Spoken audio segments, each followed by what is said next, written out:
Yo, my peoples, what's up? Welcome to Shelf Stories, and also welcome to the One Stop Co-op Shop podcast. I'm your host, Jason. Thank you so much for stopping by for this latest Thinking Out Loud, where I offer random reflections on something that is going on in board gaming. So, this one, I gotta admit, it's coming from a little bit of a frustrated place. So, right at the outset, if some people feel some type of way about what I have to say, then know that I am a part of this at least. Is coming from just me trying to ventilate and turn whatever negative feelings I have into something more positive. So why am I frustrated? So I was in my house editing my latest playthrough video, and if you don't know, if you want to know me from my channel, I do playthrough videos every week. In fact, I do more of that than I do stuff on Shelf Stories. Every week on the One Stop Co-op Shop, every Thursday, I try to have something solo and co-op, a playthrough for you, and I've been doing it for a couple of years now. So I'm editing a video, and I'm keeping track of the comments from different videos that I've put up. Recently, as I record this, I put up a playthrough of Carnival Zombie 2nd Edition. I put up playthroughs of the entire Tiny Epic series, just the soup to nuts, all 12 or 11 games, and just have a whole bunch of stuff on the channel. So keep track of those comments, and if you know anything about YouTube land, especially when it comes to playthroughs or reviews or anything like that, what are the majority of comments going to be? Rules corrections. Not just comments on the rules, but rules corrections. Rules corrections that are large, or rules selections that are nitpicky and ticky-tack. Oh, you didn't take that one food, or you should have done that, in this order, even though it didn't matter. But no matter what it is, you're going to get a comment that is going to be a rules correction. You go on BGG and you go on the game pages. Every single game page, they have the comments that are filtered into sections, and the largest section of pretty much every single game is the rules section. People asking about rules, people asking about clarifications for rules, people pointing out when rules are being violated. And I'm a gamer, I get it.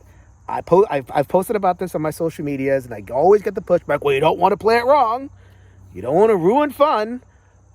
I truly feel it gets to the point sometimes in videos, and I've also experienced this in this real life as well, that the tight sphinctered obsession with getting every jot and tittle of a board gaming rule right kills joy. I'm looking at what's happening on the comments and everything, and it's like just having so much emphasis and focus on the rules and ignoring all the other things that are happening in a game, the person's enthusiasm, the flow of the game. Is the game fun? Are you seeing what's happening? Does the playthroughs demonstrate the soul of the game? Is it something you're interested in? All that is trash. To so many of the commenters, it is all about the rules, and it is a killjoy. So like I said, I wanted to just, put up a video, not just to complain about it, but to break it down and talk about this issue from multiple angles, because it's one of the hidden things in gaming, amongst gamers, in the gamer community, that we just don't talk about at any, with any serious consideration. And it's a big deal, because I really do think it limits us. It limits how open this hobby is, this obsession with the rules. And let me go ahead and break that down for you. All right, so with a video like this, where people can feel attacked and get some, all types of way, I have to be extremely careful about who I'm talking about and what I mean. So I'm gonna make 3 exceptions right now, and let people know that I am not talking about these 3 things. Number 1, if a person in the comments points out a significant rules error. So I've had that happen. Thankfully it doesn't happen too often, but I'll have a comment where it's like, oh wow, well that thing is really wrong. That can really interrupt and frustrate somebody's play experience. So I had that happen to me where I did a playthrough of the game Now Boarding, which is a real-time flying game from Tim Fowler's. Your airline pilot trying to get passengers from one place to the other.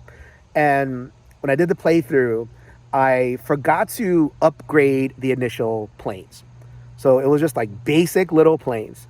and the playthrough was just a disaster in terms of like, passengers all over the place. And I was like, oh, I just had a bad game and I'm going to post it. But then somebody put out a comment, hey, you're supposed to start with some upgrades, and that would have made the game a lot easier. Immediately just took the playthrough down. I refilmed the entire thing and put it back up. And that's an extreme example.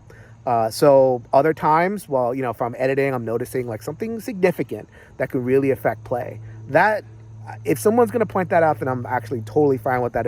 That makes the experience better. So I appreciate. That's number one. I'm not talking about that. So the second one that I'm not talking about are folks who may even point out the more nitpicky, ticky-tacky things. Well, you took 4 food instead of 5 that turn. You forgot that enemy activation. You rolled a 6 and you applied -2 instead of -1. It's stuff that, in the flow of the game doesn't make a big difference in terms of the overall outcome, or, you still play the game. So when people point that stuff out, but they're nice. I'll get the comments like, wow, I really love the playthrough. It really gave me a good sense of how the game worked. I have a question about this. What about this instead of this? Like, especially if asking in the form of a question, that's really helpful. Because, a lot of the times I'm incorrect and I make the mistake, and sometimes, they're incorrect. And I guess I point out something in the rules. Say, okay, well, actually, this works like this. So that's cool. Like when somebody's nice about it, I get it. Gamers want to talk about rules. Just be nice. And I'm totally fine with all that. And the third thing, and I'm going to shout out my friend Chris Seslick over on Asmighty Games. When I posted about this on Twitter, he pointed out, as a designer, sometimes they need to kind of chime in and point out a rules correction because they have higher stakes in the game. It's their game. And if something is out there and it can ruin somebody's fun, whether it's big or small or whatever it is, it affects the reviewer's opinion or it affects how it comes off on a camera, then I can see where a designer or publisher could come in and offer some correction. I'm totally cool with that. I know how hard it is to make games, publish games, promote games. So I have so much grace for that. So people who make major rules corrections, people who make minor rules connections but are nice about it, and people who are publishers and they want to chime in, I'm cool with all that. What I don't like, what is so frustrating, is when someone watches the video, they're not that nice, they don't even make a gesture towards it, or maybe they do, like they'll say, nice playthrough, here's all these rule corrections. Some people do that, and it's just like, well, it's like saying but, right? It's okay, nice playthrough, but, and anything that before the but doesn't count. So it's like, and then there's some people that don't even say the but, they just kind of come in with the rules correction. Or they'll come in with like multiple posts, or they'll do the timeline thing where it's like, okay, this and this and this and this and this. And I'm looking at it going, wow, there were so many corrections. And I actually look at it and it's like, wow, this is... Really? I moved like, horizontal instead of vertical 1. I did 1 food instead of this. All that had to be listed out? Really?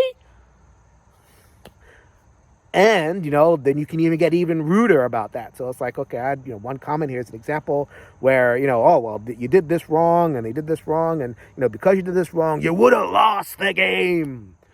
It's like, well, this mistake would have ruins fun.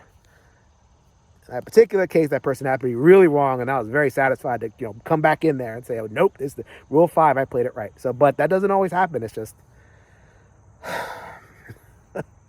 that stuff just really pisses me off. And when I posted about it on Twitter, of course, you have the pushback. Well, if you don't want that stuff, then don't post. Maybe you shouldn't be so public about the games. Maybe, that's just inevitable, that you're going to get pushback from people who are, concerned about the rules. Is it really inevitable? Can I not point out that when people are rude? Can I not point out when people are just being really, I find frustrating about every jot and tittle of the rules? Really? I'm supposed to just take that? We're supposed to just accept that as a community? So here's why I'm frustrated, right? Because I'm not only a gamer. I'm not only a board gamer. I also, sports, right? I'm a big person. I've always played sports my entire life. And maybe I come at it from a sports perspective. I think about, watching a game or even playing a game. And who's in charge of enforcing the rules there? the referees. And the games where the referee blows the whistle for every little foul or infraction, those are literally the worst games to watch and the worst games to play. There's a sense where it's like, okay, fine, there's a rules violation and you want to call the major violations, but like if you're going to call every single thing, then you've killed the spirit of the game. It's almost like, watching, imagine you're sitting there watching Super Bowl with somebody, having a good time, and there's one person that's saying, oh, well, there was holding on that play over there. Oh, well, that person should have done that. Oh, that 50-yard bomb should have been called back because of that pass interference. They didn't call. Imagine that. That's what it's like, having comment sections with board gamers just rules. And all the ticky stack stuff, too. And again, I have pointed out who I accept from that, and I accept that there's certain things that are inevitable with it, and I cherish, being corrected in a good way, but the ticky-tack stuff, the nitpicky stuff, it kills joy. And I've also heard a line of argument that says, well, they admit that they put up rules corrections, but it's not for themselves, it's for others. They're not saying that, oh, I'm wrong, or I have to fix things, everything. It's more for as a service to others that are watching the video. Well, you talk to a psychotherapist over here, so I am not buying that. For a lot of cases, I think it's not for other people. I think altruism is a defense mechanism that is covering up the fact that it is for you. You are doing it. You cannot tolerate seeing something wrong on the screen, and you're compelled to comment because you can't keep it to yourself, and the altruism becomes a justification for committing that rules correction on the screen. And am I being direct? Does that not apply to you? Then it doesn't apply to you. But I can guarantee it applies to some of those comments, enough for them to be really annoying. So yes, I warned y'all. I'm like a little bit frustrated with it. Why am I so frustrated? Because I do the playthroughs out of a sense of joy, so one of the biggest joys that I've gotten in board gaming over the last few years, I'm not doing reviews too much anymore. I'll do it every once in a while, where the thing fits, but for the most part, I prefer playthroughs. I prefer just, not having to give my opinion and just laying something on the table and showing, displaying it for people to let them make the decision if it's the right thing for them. And that's some of the most satisfying feedback that I get. It's like, thank you very much for showing me this. I tend to focus on lesser known games. I tend to focus on games, a little bit from the past, hidden gems. Maybe there's some fun out there, especially in the co-op and solo space that, you may have missed out on. Great. I love that service. So, when something is done out of a sense of passion and out of a sense of joy, and I get really into it in the playthroughs, like I'm like making voices and, role playing the characters. I'm into that. To have another energy come into that space, a energy that just poops on that whole, everything else that I bring. And it's just like, you did this wrong. You did this wrong. Especially when it's the little tiny ticky-tack stuff. My whole purpose with this, if that is something that you as a viewer or listener have engaged in, if that's something that is an urge, like you can't tolerate seeing a mistake on the screen, think twice about what that comment does. Think twice about what that approach does to the joy and the vibe of what's happening on the screen. If you must comment, then try to be nice. Try to point out good things that they've done.